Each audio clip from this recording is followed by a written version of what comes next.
Hello, my name is Gracie O'Reilly, and this is my video summary for SBCE 683, Section 805.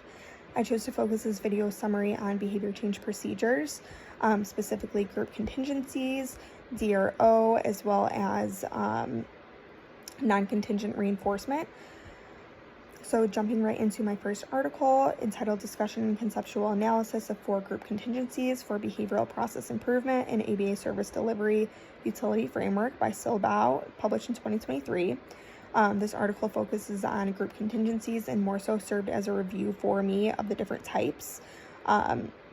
They specified what a 4-term contingency consists of, which is a motivating operation, discriminative stimulus, one or more members of a functional response class, and then that consequence, or as stated by them, a consequent stimulus class of socially significant behavior. Group contingencies may be independent, dependent, or interdependent, in which they are all positive or based on positive reinforcement. Independent group contingencies entail reinforcement being delivered to the individuals as each individual meets that criteria. Dependent consists of that reinforcement being delivered to all of the members, even if just one individual meets the criteria, and then interdependent requires that all of the members meet the criteria for that reinforcement to be delivered.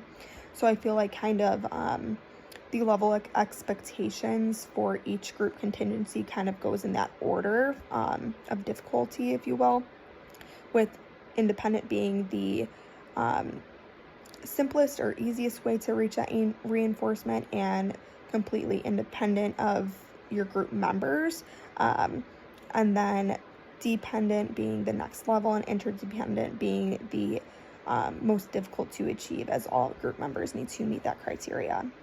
Jumping into my next article entitled Differential Reinforcement of the Other Behaviors Increases Untargeted Behavior by Jessel and others, published in 2015. This kind of clarified my view on DRO because I always felt that it kind of overlapped with other reinforcement procedures, and this kind of reinforced that idea for me because it kind of mentions that as well. But it did mention that extinction naturally occurs during DRO, since the contingency between a target response and reinforcer is typically broken. That was just an important note for me to jot down. But I feel like DRO procedures are typically seen in NET targets, just in my own experience.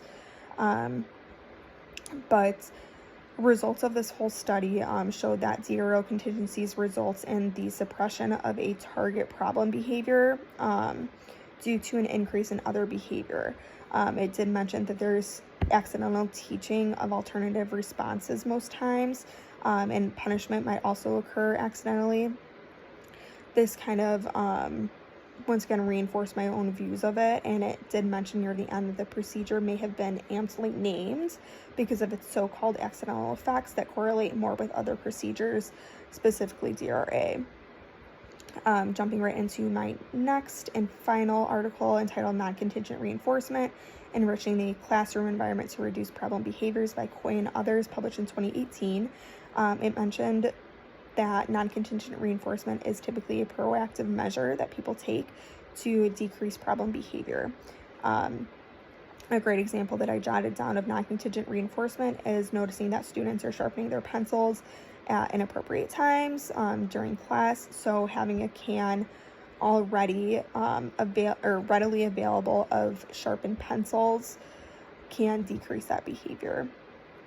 This article kind of laid out different steps towards a non-contingent reinforcement procedure, in which step 1 is establishing the context through observation and measurement, in which you determine the behavior and its function.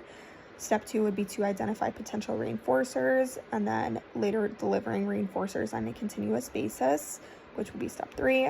Step 4 and step 5 are more so finalizing that plan and implementing it while assessing its effects. You want to be sure to implement a feeding out procedure for this as well, which is mentioned in step 4 before fully implementing and assessing the procedure. But this kind of clarified what non-contingent reinforcement entails. So all these articles Our behavior change procedures focus on non-contingent reinforcement, DRO, and group contingencies. Thank you.